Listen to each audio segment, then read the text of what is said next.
వణుకు వినబడుతున్నది అని చెప్పి సోదరులు మాట్లాడారు. భయం, వణుకు, ప్రభుత్వం ఎప్పుడు మా ఆస్తులు లాక్కుంటుందో అనే ఒక భయం కనబడుతుందని మాట్లాడినారు. నేను ముఖ్యమంత్రి గారు మాట్లాడింది కూడా మేమందరం చాలా ఓపికగా వివరంగా ఏమైనా చెప్తారేమో, వివరణాత్మకంగా ఏమన్నా ప్రజల బాధ నుంచి ఉపశమనం కలిగించే విధంగా ఏమైనా చెప్తారేమో అని చెప్పి ఆశించాం. కానీ వాళ్ళ ప్రభుత్వం వ్యవహారం, ముఖ్యంగా ముఖ్యమంత్రి గారి వ్యవహారం చూస్తుంటే నాకు ఒక తెలుగు సామెత గుర్తొస్తున్నది. వెనుకటికి ఎవరికో మింగడానికి మెతుకు లేదంట కానీ మీసాలకు సంపెంగ నూనె పెట్టినట్టు వెనుకటికి ఎవడు. అట్లే ఉన్నది ముఖ్యమంత్రి రేవంత్ రెడ్డి గారి వ్యవహారం చూస్తుంటే. నేనేదో ఉత్తగా ఆయన మీద కోపంతోనూ ఇంకొకరి మీద కోపంతోనూ చెప్తలేను. ఆయన వ్యవహారం అట్లున్నది. మీరు చూడండి, ఆయనంతటా ఆయన్నే చెప్తాడు మాటలు. మళ్ళీ ఇంకో మనిషి కాదు చెప్పేది, ఆయన ఇచ్చి ఆయనే చెప్తాడు. ఏమంటాడు? నా దగ్గర బుడ్డ పైస లేదు, నన్ను కోస్తే రూపాయి రాదు, నేను ఢిల్లీ పోతే దొంగ లెక్క చూస్తుండ్రు, చెప్పులు ఎత్తుకపోతాడేమో అని భయపడుతుండ్రు. అసలు ఇంకొక మాట ఆయన చెప్పింది గమ్మత్ మాటలు. రిటైర్ అయ్యే ఉద్యోగులకు ఏనికి పైసలు లేవు, రైతు బంధు ఏనికి పైసలు లేవు, 100 రోజుల్లో నేను చేస్తా అని చెప్పిన మాట వాస్తవమే. కానీ మహిళలకు 2,500 ఇస్తా అని చెప్పిన మాట వాస్తవమే. 2,500 ఇండ్లు అయిన మాట వాస్తవమే. అట్లాగే 100 రోజుల్లో 4,000 రూపాయల పెన్షన్ ఇస్తా అని ముసలోళ్ళకి చెప్పింది వాస్తవమే. 100 రోజుల్లో రైతులందరికీ రైతు భరోసా, రైతు బంధు మార్చేసి రైతు భరోసా పెట్టి 15,000 ఇస్తా అని చెప్పిన మాట వాస్తవమే. తులం బంగారం ఇస్తా అని చెప్పిన మాట వాస్తవమే. కానీ ఇప్పుడు అవేవి చేయడట, అవే వద్దంట, ఇంకా వాటి గురించి మాట్లాడంట. కానీ ఇప్పుడు మాత్రం ఖచ్చితంగా మూసి మాత్రం చేసి తీరుతా. మరి ఏందో ఈ విచిత్రమైన మనస్తత్వం అర్థం కాదు. 100 రోజుల్లో నువ్వు చెప్పిన మాటలు ఏవి నిలబెట్టుకోవడానికేమో నీ దగ్గర డబ్బులు లేవు. 100 రోజుల్లోనే 6 గ్యారెంటీలు అని చెప్పిన మాటలు నిలబెట్టుకున్న దానికేమో పైసలు లేవంట. కానీ మూసీని మాత్రం 1,50,000 కోట్లతో సుందరీకరించడానికి మాత్రం డబ్బులు వస్తాయంట. అందాల పోటీలు పెట్టడానికి మాత్రం 200 కోట్లు ఉంటాయి. కానీ ఇక్కడ ఇచ్చిన హామీలు అమలు చేసేదానికి మాత్రం డబ్బులు లేవు. ఆయన ఎవరో ఫుట్బాల్ ఆడడానికి మాత్రం 200 కోట్లు పెట్టడానికి పైసలు ఉంటాయి. కానీ ప్రజలకు ఇచ్చిన హామీలు అమలు చేయడానికి పైసలు లేవు. అందుకే అన్నాను, నేనేదో కోపంతోనూ ఇంకోదాంతో కాదు, మింగ మెతుకులేదు కానీ మీసాలకు సంపెంగ నూనె అన్నట్టు ఇవాళ ముఖ్యమంత్రి రేవంత్ రెడ్డి గారి వైఖరి, రేవంత్ రెడ్డి గారి ప్రవర్తన ఉన్నది. కేసీఆర్ గారు గతంలో ముఖ్యమంత్రిగా ఉన్నప్పుడు ఒకసారి అసెంబ్లీలో పవర్ పాయింట్ ప్రజెంటేషన్ ఇచ్చారు. దేని గురించి? నీళ్లు, వాటిని ఎట్లా వాడుకోవాలి, నిర్మాణాలు ఎట్లా చేయాలి, ఆ నదులకు బరాజులు అంటే నీటికి, ప్రవహించే నీటికి అడ్డంగా బ్యారేజ్ కట్టి ఎట్లా నీళ్లు తీసుకొచ్చి తెలంగాణలోని ప్రతి ఎకరం, ప్రతి ఇంచు సస్యశ్యామలం చేయాలి అని దాదాపు 2 గంటల పాటు కేసీఆర్ గారు నిండు శాసనసభలో రాష్ట్రం మొత్తం ఆసక్తిగా చూస్తుంటే ఒక నిర్మాణాత్మకమైన, వివరణాత్మకమైన ప్రజెంటేషన్ ఇచ్చారు. నేను రేవంత్ రెడ్డి గారు ఇచ్చిన ప్రజెంటేషన్ కూడా నేను చూసిన. కేసీఆర్ గారు నిర్మాణం గురించి మాట్లాడితే రేవంత్ రెడ్డి గారు మాత్రం మొత్తం విధ్వంసం గురించి మాట్లాడినారు. మూసీలో ఎట్లెట్లా ఎవరెవరిని ముంచుతా, ఎన్ని ఇండ్లు గులగొడతా. 2.5 ఏళ్ళు అయిందండి. నేను అడుగుతా ఉన్నా, ఇక్కడికి వచ్చిన మా సోదరుల్ని, సోదరిమణుల్ని, రేవంత్ రెడ్డి గారిని కూడా నేను అడుగుతున్నా, అయ్యా 2.5 ఏళ్లలో హైదరాబాద్లో కానీ, హైదరాబాద్ చుట్టూ కానీ, జిహెచ్ఎంసీలో కానీ, ఇలా ఓఆర్ఆర్ లోపల కానీ కొత్తగా ఒక్క ఇల్లు కట్టినవా నువ్వు ప్రభుత్వం తరఫున? ఒక్క ఇల్లు, ఒక్క ఇటుక పెట్టినవా? ఒక్క కొత్త ఫ్లైఓవర్ కట్టినవా? ఒక్క కొత్త బిల్డింగ్ కట్టినవా?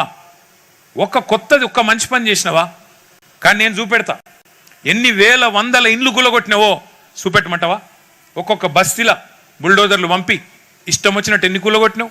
అందుకే ఇవాళ మేము అంటున్నాం, కేసీఆర్ గారు నిర్మాణం గురించి మాట్లాడితే నిన్న ఈయన విధ్వంసం గురించి మాట్లాడినాడు. కానీ నేను ఇంకా రాజకీయ విమర్శల జోలి తగ్గించి కొన్ని వాస్తవాలు మీ ముందు పెట్టదలుచుకున్నాం. ముఖ్యమంత్రి గారేమో 5 స్టార్ హోటల్లో, 5 నక్షత్రాల హోటల్లో ప్రాజెక్టు బాధితులు కానీ, ప్రాజెక్టు సంబంధం ఉన్న వాళ్ళు కానీ ఒక్క మనిషి లేడు అక్కడ.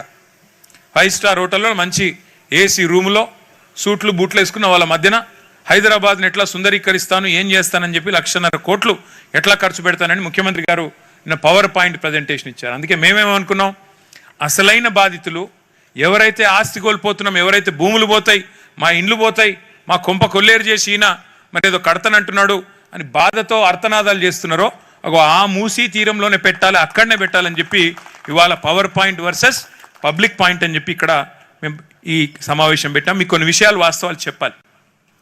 మీరు కింద చూస్తున్నారు, కొన్ని బొమ్మలు చూస్తున్నారు కింద. మీరు అవేదో మేము గూగుల్లోంచో వేరే దేశం నుంచి తెచ్చిన బొమ్మలు కాదు. అవన్నీ కేసీఆర్ గారి ప్రభుత్వంలో మీరు చూస్తున్నామని మూసీ తీరంలో మనం ఆనాడు చేసిన సుందరీకరణకు సంబంధించిన బొమ్మలవి కింద ఉన్నాయి, మీరు మళ్ళీ చూపెడతాను మీకు. అవన్నీ కేసీఆర్ గారు ఆనాడు ఒక్క ఇల్లు కూల్చకుండా, ఒక్క సెంటు భూమి ఎవరిది గుంజుకోకుండా అంబర్పేట, ఉప్పల్, ఎల్బీ నగర్ మధ్యన 5.5 కిలోమీటర్లలో చేసిన సుందరీకరణ అదిగో మీ కళ్ళ ముందే ఉంది. కేవలం 6 కోట్ల రూపాయలతో చేసిన సుందరీకరణ మీ కళ్ళ ముందే అక్కడ కనబడతా ఉంది. ఒక్క ఇల్లు కూల్చలేదు, ఒక్క మనిషిని ఏడిపించలేదు. కానీ అవన్నీ కూడా 6 కిలోమీటర్ల పరిధిలో మరి ఆ రోజు చేసిన సుందరీకరణ మీ కళ్ళ ముందే ఉండాలని చెప్పి మీకోసం అది పెట్టాం. ఒకసారి చరిత్రలోకి పోతే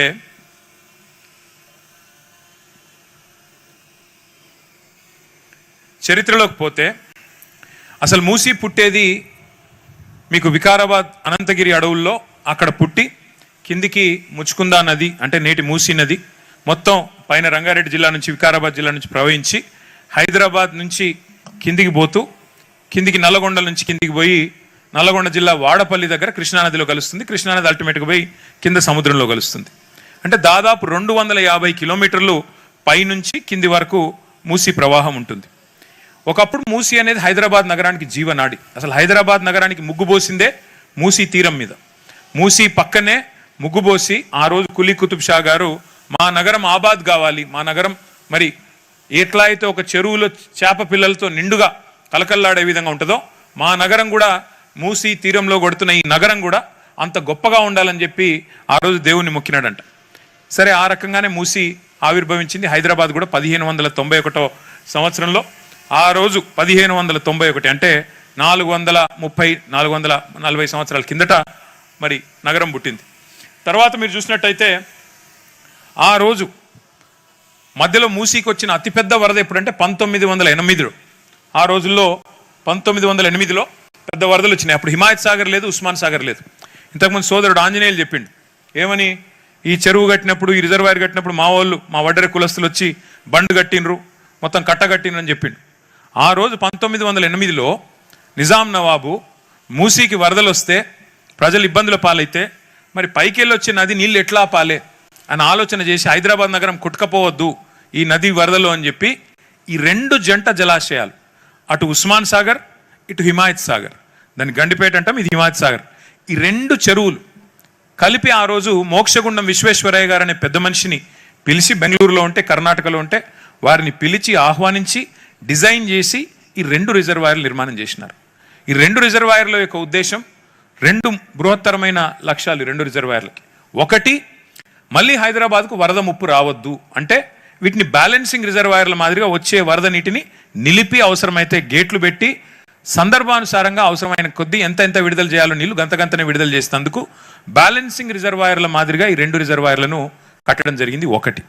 రెండవది, మంచినీటి అవసరాలు కూడా ఉంటాయి కదా నగరం పెరిగిన కొద్దీ, కాబట్టి వీటి నుంచి మంచినీళ్ళ అవసరాలు కూడా వాడుకోవాలని చెప్పి ఈ 2 జంట జలాశయాలు ఉస్మాన్ సాగర్, హిమాయత్ సాగర్ ఆనాడు మోక్షగుండం విశ్వేశ్వరయ్య గారు వచ్చి డిజైన్ చేసి 1908 వరదల తర్వాత డిజైన్ చేస్తే 1920లో నిర్మాణం పూర్తయ్యి హిమాయత్ సాగర్, ఉస్మాన్ సాగర్ 2 ప్రజలకు అందుబాటులోకి వచ్చాయి. ఒక ఐడియా కోసం చెప్తున్నాను మీకు, ఈ 2 కంబైన్డ్ కెపాసిటీ 7.5